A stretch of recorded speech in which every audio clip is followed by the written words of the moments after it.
Morning. Good morning. Hi, Austin. Hi, Cara, Elijah. Where everybody joining in. All Good morning, right. Rico. How everybody's doing? Good, and you? Oh, good. You know, this is my third conference this morning already. So, oh my goodness. Oh, getting A white, little busy. but that's all right. It's all good. All right.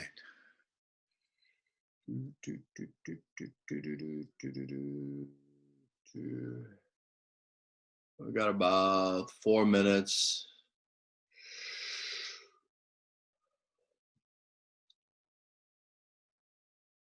So what's new, everybody? Besides, being at home and watching water polo and designing workouts and training very hard and and then going to the kitchen, get something to eat, and then come back and train some more and then eat some more and then play some more, and then there's just not a lot to do with it.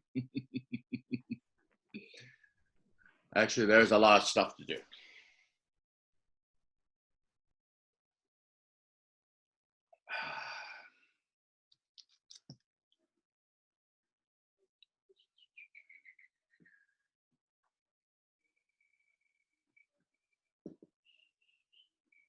Hey Rico, how are you?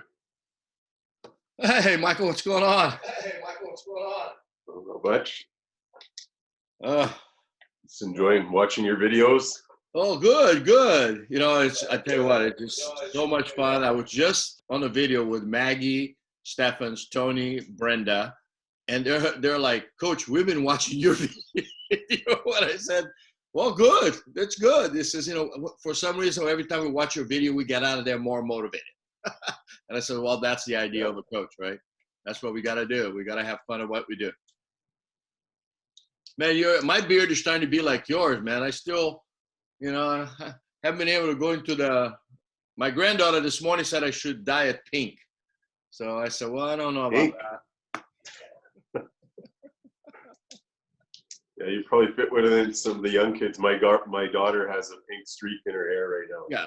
So, he just said, Bobo, I think you'll look good because you look a little bit like Santa Claus. And I'm like, oh, boy. Yeah. All right. I get that a lot. But... Yeah. That's all right. It's a good character, Yeah. Hey, Camilo, how are you? How you doing, man? Today, what we're going to do is we're going to focus. We had a question like, what's the focus of today's session? And we're going to continue to do a little bit about shooting. We did one yesterday. It was unbelievable on shooting and how the legs really make a difference. But today, we're also going to do a lot of counterattack and what it is to understand the counterattack. How do you make yourself a player that, let's say, every coach is going to want to have it on the team? A lot of times when as coaches, when we try to put a team together, that's what we're looking for. We're looking for pieces. And so what are we going to talk about today is how do you become these pieces, Hey, trust me. I mean, coach is a human, right? So we look for pieces, and too many people, they're too much cookie cutter. We all look the same, and then you don't understand why the coach doesn't notice you. So today we're going to do a few things to prove the coach that you deserve to be there and how you're going to, really help the team in that position. All right. With about one more minute, and then I'll kind of go over that. But that's what we're going to do today: is how yourself how you're going to be noticed, and how you're going to be this counterattack guy that the coach says, this guy for me is deadly. I mean, he just, man, whenever he is on the water, my counterattack offense or defense is just deadly. That's what we're going to concentrate on today. Plus, of course, more legs. Legs. Remember, that's the key. Right, let me check 2 messages that came in, and then we'll get started. We got 1 minute, and then we'll start.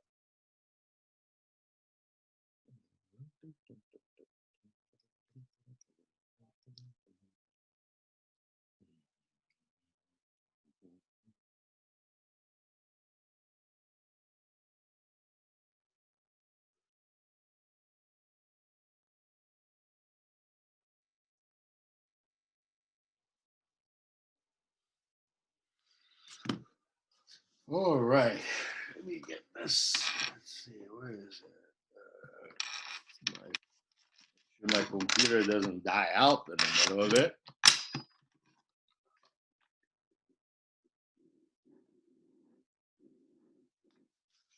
Okay. All right. Hi, guys.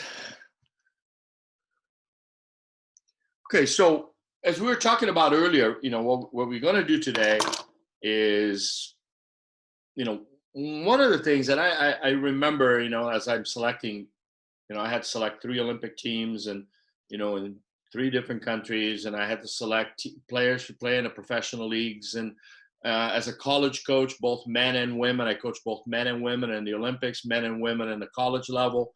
So and of course, we all know men and women are different. It is a different game. It is a different animal. So we have to understand how to deal with both of them. And once we're doing this, a lot of times I remember sitting over there, I said, man, why I didn't notice that kid? Why is that kid didn't pan out? And that's a question that we all have. It's not that the coach is a mean guy. It's not that the coach doesn't know you or the coach doesn't like you. But what are you doing to make sure that that coach talks to you?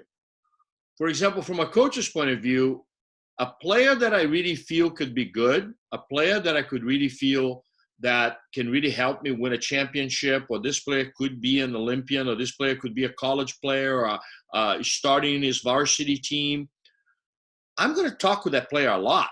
That means I might even be more critical of that player.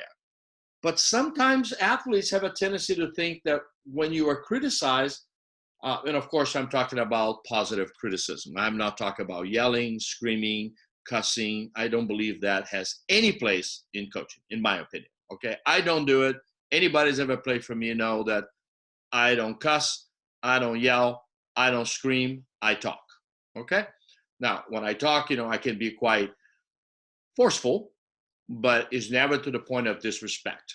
Okay, but when you are talking, when your coach is coming to talk to you and he's criticizing you, say, hey, you got to work harder. You got to, you got to make sure that you do this.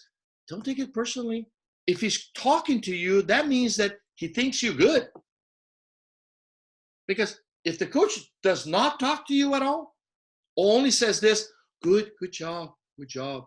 Yeah, it's good. Probably not a very good player.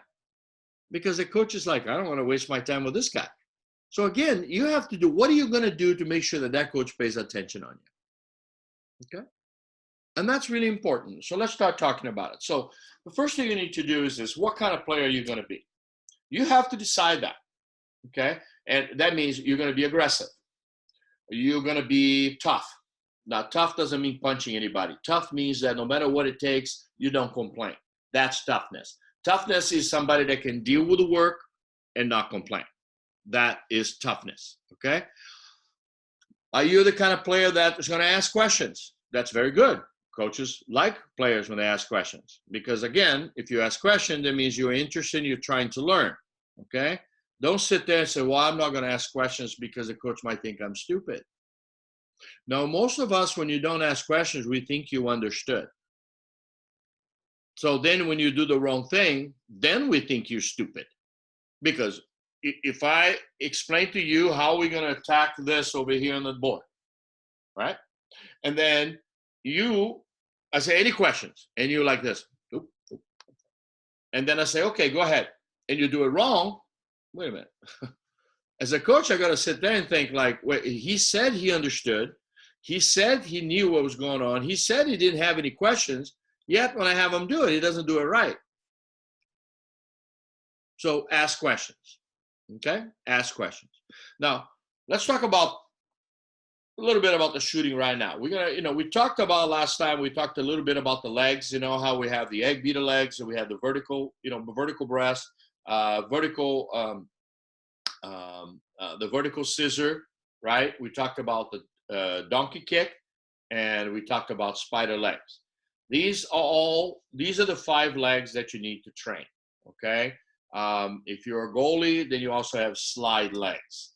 But even the spider legs can be slide legs in a sense. These are the legs that you need to work on. And the good thing about working on legs is that obviously if you have the pull, it's good because you can combine that with, swimming conditioning. Now remember that swimming of water polo is different than swimming of swimming, right? I've coached both. I've been CIF champion in both um, as a coach. But the idea is when you're swimming for an event. So you basically have to swim the 100, or you have to swim the 400 IM, or you have to swim the 200 IM, and you're preparing for that one event. That even the longest of them all, that's the 1500, 1650 in yards, it's only about 15, 16 minutes long. Okay, water polo, you are preparing to play for an hour. Okay, where your recovery time is not much.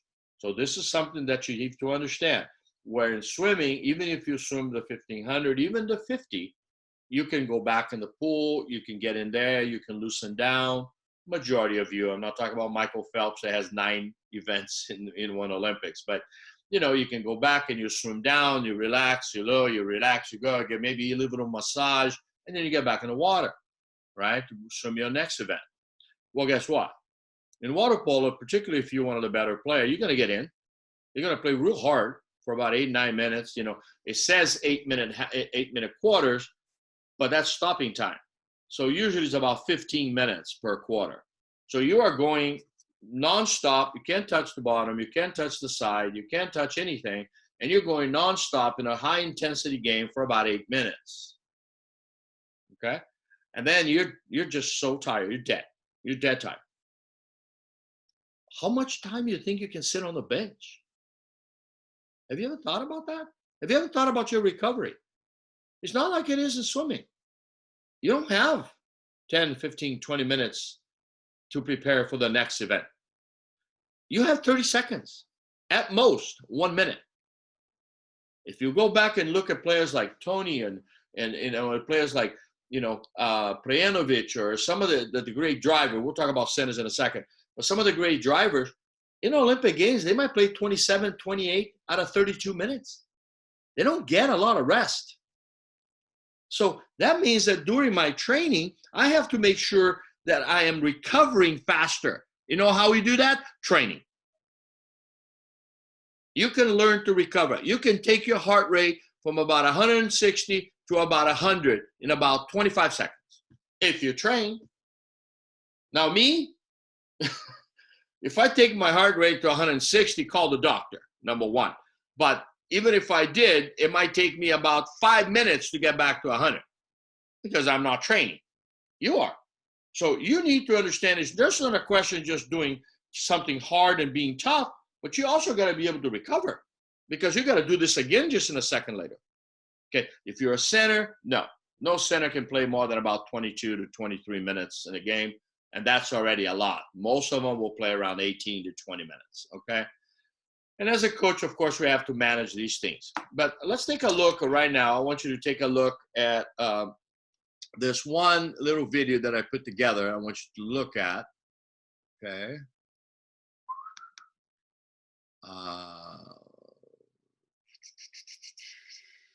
Right here.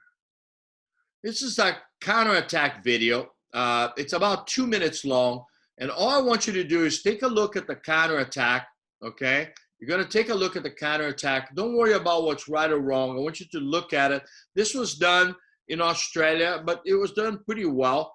And the reason I like it is a lot of times, you know, when we were showing counterattack, we show too much pattern. And, you know, and anything that's just pattern is kind of easy to see, you know. So take a look at this a little bit. I'll be talking you through it, okay? And then we move on. So let's see the counterattack. Obviously, this counterattack is coming out of a 6-on-5. Let's take a look at it. Ready? Here we go. There it is. Lost the ball. Now, important thing on the counterattack, everybody is swimming hard, okay? There are some mistakes in here, and that's one of the reasons why I'm going to stop. Stop. Okay. Number one, they have to swim a lot harder than that, regardless of what level they are. This is about club level in Australia, and it's too slow. It's way too slow. But here's the first mistake I want you to look at. Look at this right here. Can't happen. You can never have this in a counterattack because the chances of this being called an offensive foul or a turnover is very quick. So you have to make sure that the counterattack should be spread out all over the pool. This should not happen. All right? This should not happen at all. So that's a mistake. So that thing is confused. Nobody has where to go with the ball. You know, lots of mistake. Guys getting lost, and you end up getting a shot. But it's not to do with quality on the shot. Okay? It's, you see how these two guys stop? Both guys guarding one? And look at that. He's looking at it. Both guys guarding one. This guy at least does the right thing. He stays with this man, gets out of his way. You know, he stayed with him. But look at this. So, again, it's a goal, but it's a horrible goal. It's a horrible goal. I mean, this is naive water polo. Okay, let's see another one. Steal the ball coming out of 2 meters. They go into the counterattack.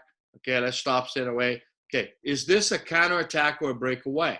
There's a key difference here. You know, when we say counterattack, we're talking about something that is tactical and is all going the right way. If we're talking about breakaway, then that's different. In this case of a breakaway, obviously the defender did not know what was going on because this guy is coming from this side and this guy is actually covering somebody on the other side. So this is a total breakaway, total mistake by the defense. I mean, somebody's caught watching and then you give up the easy goal. Okay, this is a, you know, I don't like to say one to nobody because there's a guy in the goal. Let's do the last one. This guy went on to play in the national team. Okay, so again, same thing. Bad pass the ball when the guy's not looking. There goes the counterattack. Again, stop. See the breakaway right here? So these guys make a mistake and they compound it by sitting there and not paying attention. That allows this player to break away. There he goes, break away. Second mistake. Why did he throw the ball to the goalie? That's a key mistake right here because probably, and they might end up still scoring this, but why? You mean he cannot make this pass directly? Because now, look how long it takes for the goalie to get the pass off.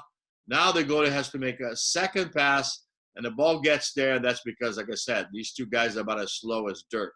All right? All right. So let's stop again. Let's go back. So sometimes the best way I find to teach is to show you what is done wrong. Okay? So when you do something wrong, you know what's right. You know, so I don't like to be negative. So that means if I always show everything that's right and then criticize you, that's not a good thing. I prefer to show you something not good, but still has success, but show you how you can improve it. Okay? So let's take a look at the board here real quick. You know, everybody can see it, right? Everybody can see the board. Okay.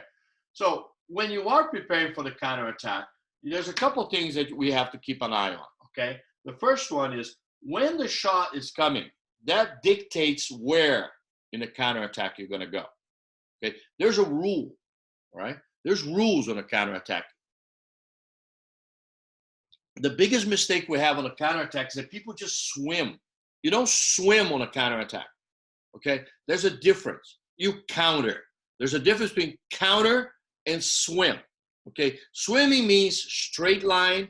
No, swimming. You know, going like this is not swimming. Okay, swimming means straight line. You know, and breathing correctly. You know, pulling correct. That's swimming. On a counterattack, you don't swim because on a counterattack, you're gonna have to go. If you're on defense, the first thing you need to do is take 2 strokes in your stomach. Then you got to get to your back because you need to see where the ball is. Where's the ball? Where's the ball? You got to look at the goalie. Where's the ball going? Do I mark this guy on the left or I mark this guy on the right? So you got to go in your back. But you can't stay in your back more than about 4 to 5 strokes. So then you got to go back to your stomach again. But that means you might have to swim to a person and push him out of the way and then come back and help somebody else. That's countering. That's counter. There's the difference. Don't say to me, no, we swim a lot, coach. Great. Do you counter? Do you counter? Okay, I'll tell you right now, when I was in Italy and when I was in China, when I was in USA and I was in Brazil, and all the coaches, all the teams that I've coached all over the world, the World Championships, Olympics, Pan Am Games, Asian Games, you name it, I've coached them all. 2 days a week, our swimming was 1 hour of counterattack. No swimming, just counterattack. So we'd go 1 on nobody, 2 on 1, 3 on 2, 4 on 3, 5 on 4, 6 on 5, 4 on 3, 5 on 4, 6 on 5, 2 on 1, 1 on, the whole time, just counter, counter, counter, counter. Because I'm working on legs, I'm working on releases, I'm working on passing, I'm working on shooting, I'm working on, swivel hips, I'm working on horizontal to vertical, and I'm working in swimming. So tell me, what would be better, for you to go 10 100s or for you to go 20 minutes of counter? Think about it. On the 10 100s, and you probably do your hundreds at probably at about a 105, 106. So you're probably going to do it at 130, maybe a 125, 120 if you're really fast. So you're going to spend about 15 minutes swimming 10 100s. But in 15 minutes, I can do a lot of very hard counters and intense counters. And when you ask the players, because I always have a questionnaire at the end of 3 weeks, and I ask the players what would be the things they would like to get better or to get, to do more of it or whatever it is. And the majority of them says, Coach, we are so exhausted when we do the count, because counters tired a lot more than swimming. Okay, swimming, you got a wall. You swim 25, you touch the wall. Even if you don't do the wall, you do have a hesitation. When you are doing counterattacks, remember, we don't stop for goals or nothing. It's just counter, counter, counter, counter, counter, counter, counter, counter, counter, counter, counter. And the counters are automatic. So let's look at the board what the automatic counters mean. Okay, let's take the ball out of the way. All right, let's see. Let's see if we see the whole board. I want to make sure you guys see the whole board. There. Okay. Well, the counterattack, what usually happens is this, okay? The idea is to arrive in here on a 4-2. That's the idea, 4-2. That is the Spanish counter, American counter, Italian counter, Russian counter, and Greek counter. They all do this count. Some Hungarians and some of the teams in Eastern Europeans a lot of times might finish on a 3-3 counter. I will mention that a little bit, but traditionally now the best counters are the 4-2. Okay, so what does a 4-2 counter mean? Okay, this player that's on defense is going to become offense, right? So this player is going to take this guy and he's going to go as wide as he can and he's going to put him over there. Okay? This guy is going to take this guy with him and he's going to swim as hard as he can and he's going to go over there. Now, do these guys receive the ball? Should these guys get the ball? No, absolutely not. You're trying to keep these guys occupied out of the way. So maybe even bear into them a little bit. No offensive foul, but keep them busy occupied. Okay? Majority of centers will play defense either here or here. Don't know too many centers that guard, and I definitely do not know too many centers that play up here. Okay? So the center is usually going to be here or here. Okay? So what we do is that traditionally, 90% of the time, we send the center to this just outside the post. Just outside the post. Okay? 2 meter line. Okay? This guy right here, he's coming in. It's probably the center most of the times internationally. That's where we put the center. So he's coming in to fill up that corner right there. See, he's going to try to come in here to create the 4-2. And that is the two guys that are going to get the ball. These two guys are going to get the ball right here. Okay? Now, the difference, what I just said, is the 4-2 is that usually this happens. And let's say if the center was burned, there it is. The center was burned, there. This guy's probably going to go like that. And there you go, your 6-on-5 counterattack. Okay? Obviously, if the ball is, where did the ball go? Here, if this guy attacks, pass the ball, go back on defense. Remember, you always play defense. That's a basic counterattack. That's a 4-2 counterattack. Okay? That's a 4-2 counterattack. Let me just explain to you the difference what it was. Remember what we said about the 3-3 counter, okay? Is because a lot of times what the Hungarians will do, like say, they like the ball to come from behind. They don't like to throw the ball forward. So what they do is that this guy just comes to the middle, and then that's how they attack it right here, like that.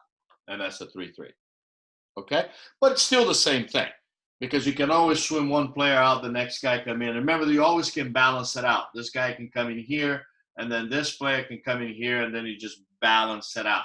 Everybody just balances, balances, balances, and there it is, the counterattack. Because what's important on a counterattack is that it's not necessarily that you score the goal, is that you don't give up a counterattack, and you set up as fast as possible. As fast as possible. That is the key of the counterattack. You know, you want to make sure you get down there as quickly as you can, so you have 16, 17, 18 seconds to work. The problem that I see, even in high school sometimes with a 25-meter pool, some of you guys take about almost like 20 seconds to set up the offense. You got like 10 seconds to work. Seriously? You're not going to be able to do a lot in 10 seconds. So that's why we have this ping pong, you know, that the ball goes, oh, and boom, counter to counter to counter to counter to counter, because there's no ball possession. Nobody's playing with their heads. Hey, smart. Control the ball. Go to the right place every time. So let's go back again. Let's go from this side now. You know, blue team is on offense. All right, blue team is on offense. Okay, so we're going from this side to the other side now. Let's take a look at how do I anticipate. Okay, because that is the difference. You know, I remember when I was teaching, we won 9 straight CIF titles, and I remember it got to the point that it was so automatic that we never even thought about it because it was just so automatic. It became, I don't want to be conceited, but one of the things that became boring is that why people did not work on being consistent. You have to be consistent. Anybody, guys, anybody in the world can pick up a great shot and have this amazing shot. One. Anybody can do that. Look at those guys that go in the NBA and they go in the middle of the court and they put a basket from, 25 meters. Anybody can do that once. But that's not how you become good. You become good by being consistent, number one, and doing it when it counts. I want to see, everybody, most people like to keep, how many goals they score and all that stuff. Okay, that's great. But let's talk about that. How many goals you score? Because that's how I keep score of my team. I've always done that, and I even did that with Brazil. That was quite alarming for them because I never thought of it that way, was I don't want to know how many goals you score when the game is not on the line, like when you're winning by 14-5, 13-2. Those goals to me mean nothing. There's no pressure. There's no goal to. Nothing. And if you score some great goals on that, okay, great. I'm not big on over gratifying anybody. Scores 9-9.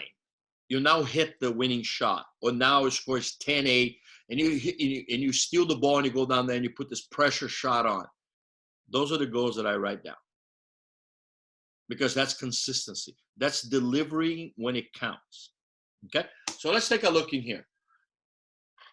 If the player's going to shoot the ball, let's say the player's going to shoot from this position here, okay, and I'm defending. I'm right here.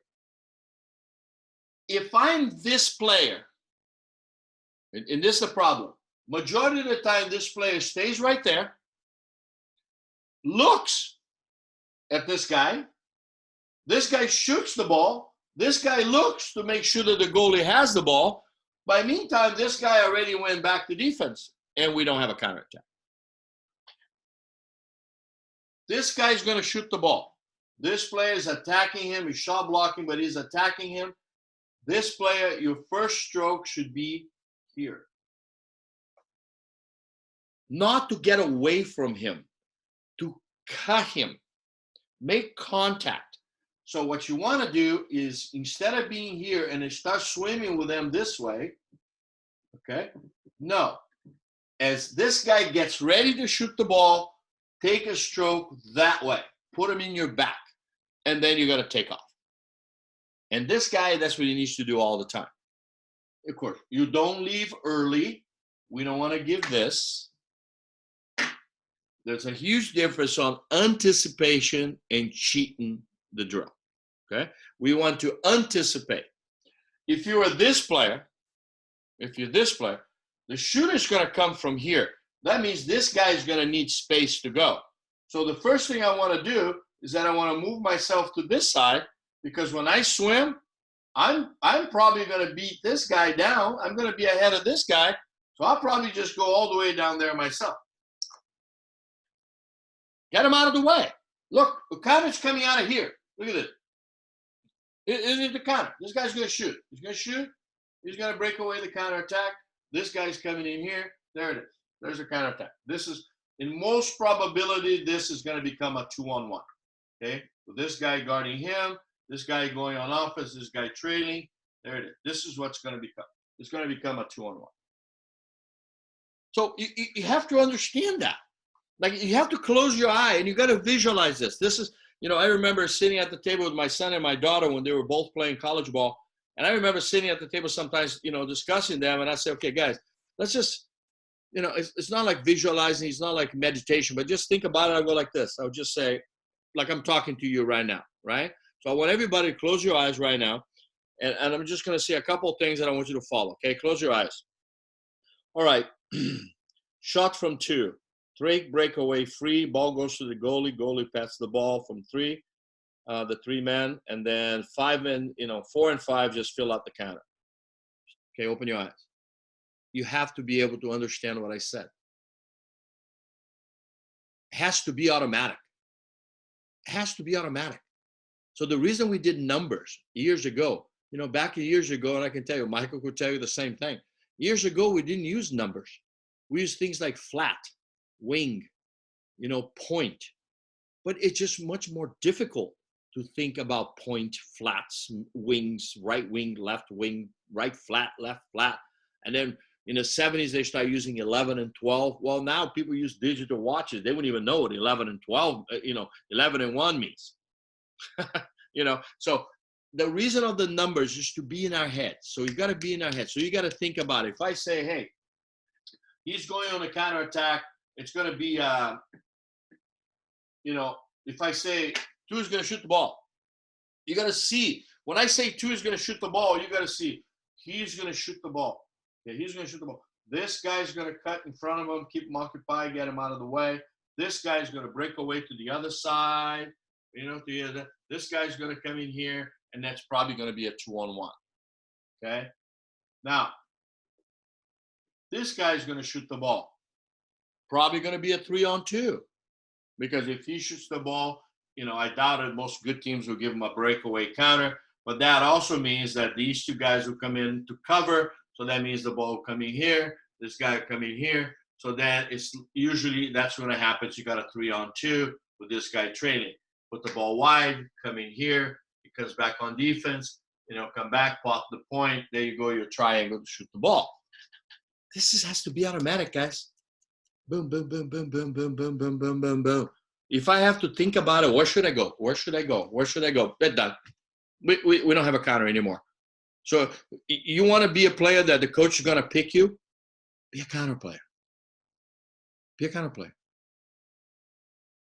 I'm telling you, I won't tell you names, but when I chose U.S. team, there were 1 player on the team that not that good on offense, was okay on defense, but on the counterattack, he was deadly.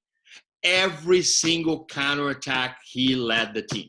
He was down there first before anybody else. He always went to the right place. He would clear out to the left if it was to clear, to free a teammate.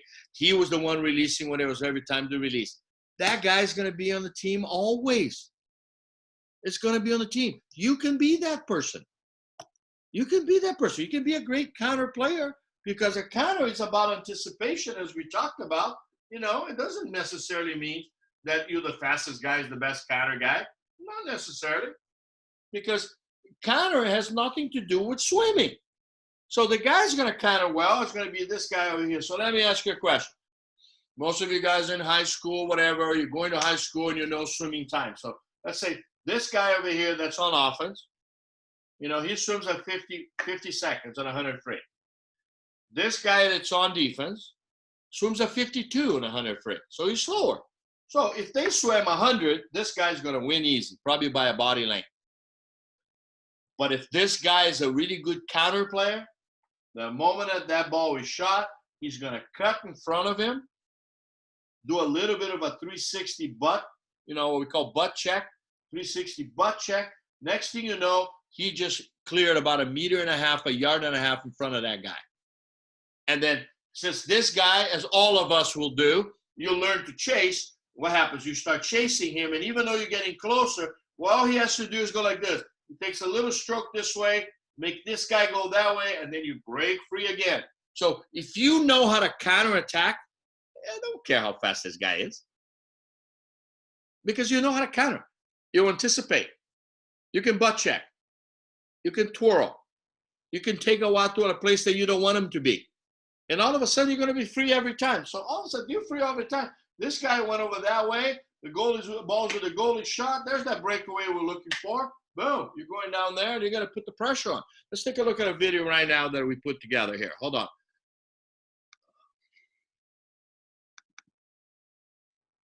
No, that's not what I want. Oop, that's not it. Those are the yucky counters I wanted to show you. That's not it. I think it's this one here. Yeah, that's it. Now watch this count. Okay. Okay, shoot the ball. There he goes. It's Croatian hungry. There's the counterattack. Now, watch. Let's stop. Now, you notice the counterattack that we talked about. So he comes in. Okay, here. Remember what I said about the Hungarians? They're not going to go in. They like to stay back up here. There's the center coming in. There's that 3-3. 1, 2, 3. And then all of a sudden, 1, 2, 3. Okay, let's look in there. There it is. There's their counterattack. How much time? Look it up there. Okay, not a long time. But it's all right. That's how they play. They usually play a lot more of a vertical game. It's not so much of a horizontal game. Hungary, it is back in power. They won the European Championship this year when they beat Spain. But if you look at a World Championship last year, it was Spain and Italy. Teams, they're extremely horizontal shooters and horizontal players. So the new rules, and I know in the U.S. we're still not playing on the new rules, but the new rules are really, helping the teams that play the horizontal. So let's take a look at what happens here. There he goes. There's a comeback. Just a basic 3-4. Pass about 2 left-handers on top. Man, crazy. It's Garcia. Make mistake. You see what I was talking about? All right. Remember what I said on our board when I was showing the board early about leaving early and anticipating? What happened here? Did he anticipate or did he leave early? He left early. By doing that, of course, he leaves Busic, that is a gigantic monster of about 6'9", and he's going to throw the ball pretty hard, and he's going to be in the goal. Okay, so there it is. There's the big boy. He's a big boy. He is his 3rd Olympic Games. He's very, so Andre Busic. It's hard to say his name. I know some of you guys can pronounce it better than I can. All right, so let's take a look at one more coming up here. Let's see what I find it here. Let's see, is after this one, I think. Hold on. It's a little 6-on-5. You can always watch a little 6-on-5. Okay, rebound. Okay, no referee is going to call that. There's a counterattack. We're talking about guys coming even. There it is, hard. Threw the ball back.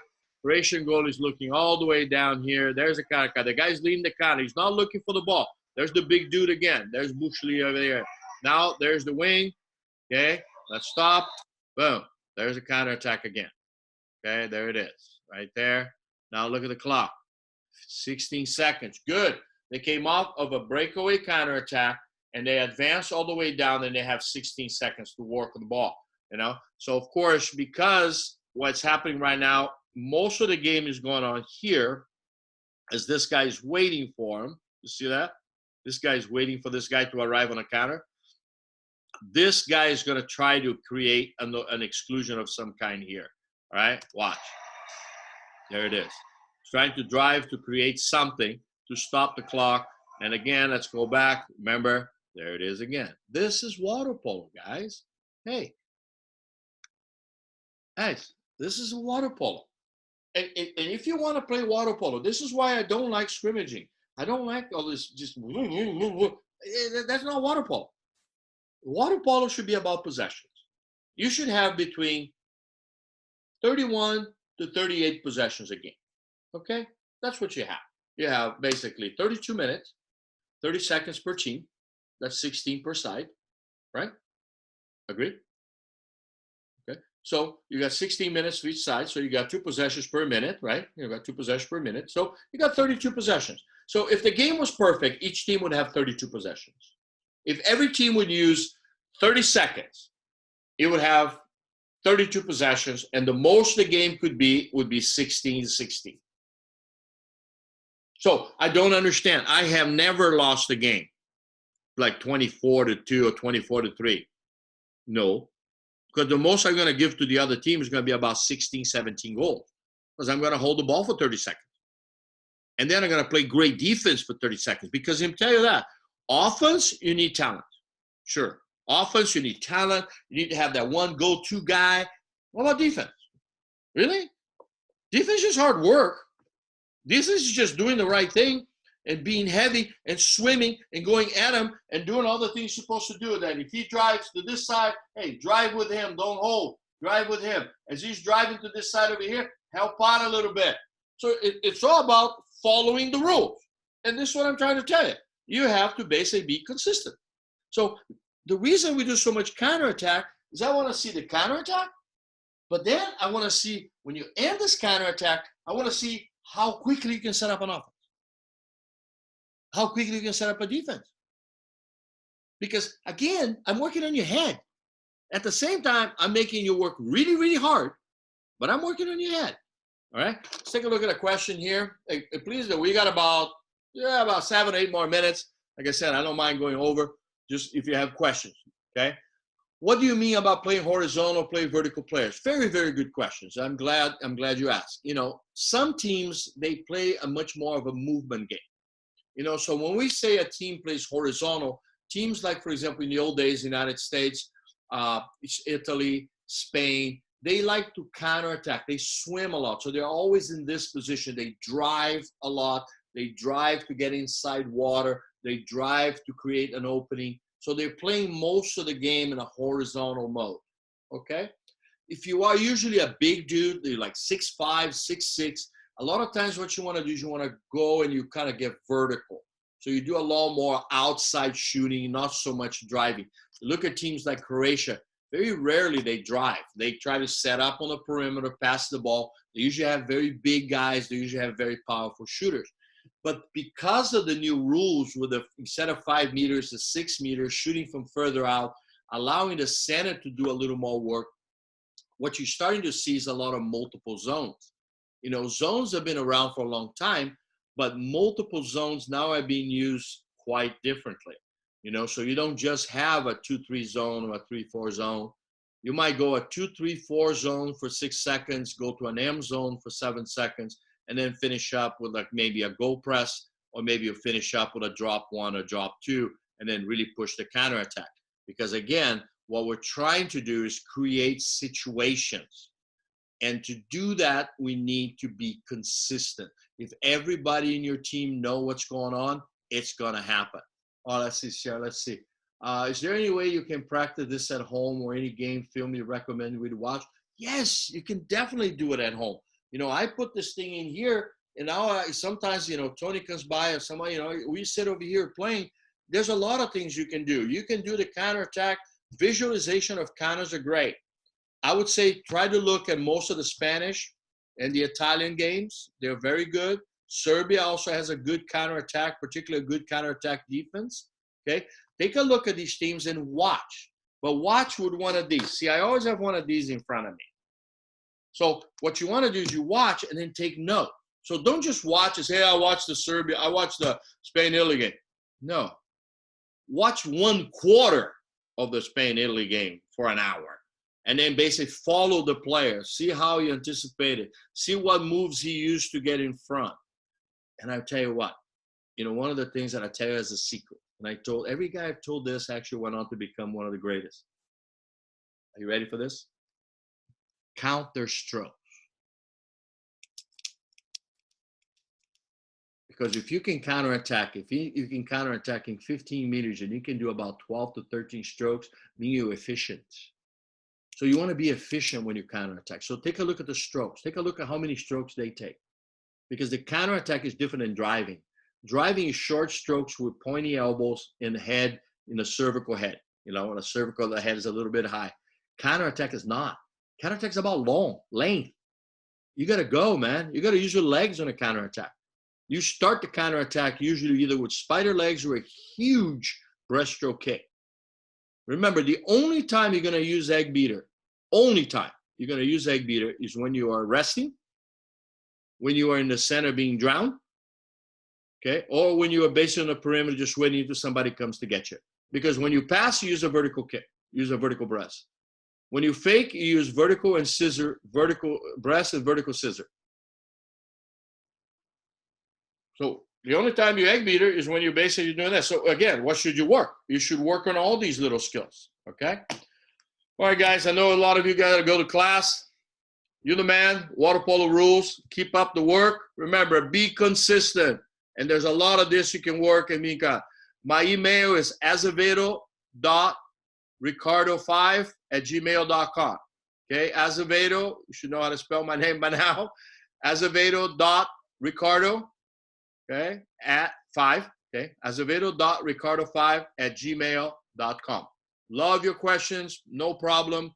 I'm here for you guys. We got to survive this coronavirus, and then we have to become the COVID generation. We're going to be the smartest group of water polo players ever created on this earth because we're studying. Love you guys. I'm out. Got another one to go. Thank you, Rico. All right, man. Bye. Bye, Chris. Thank you very much. Bye. See you, Michael. Thank you. Thank you.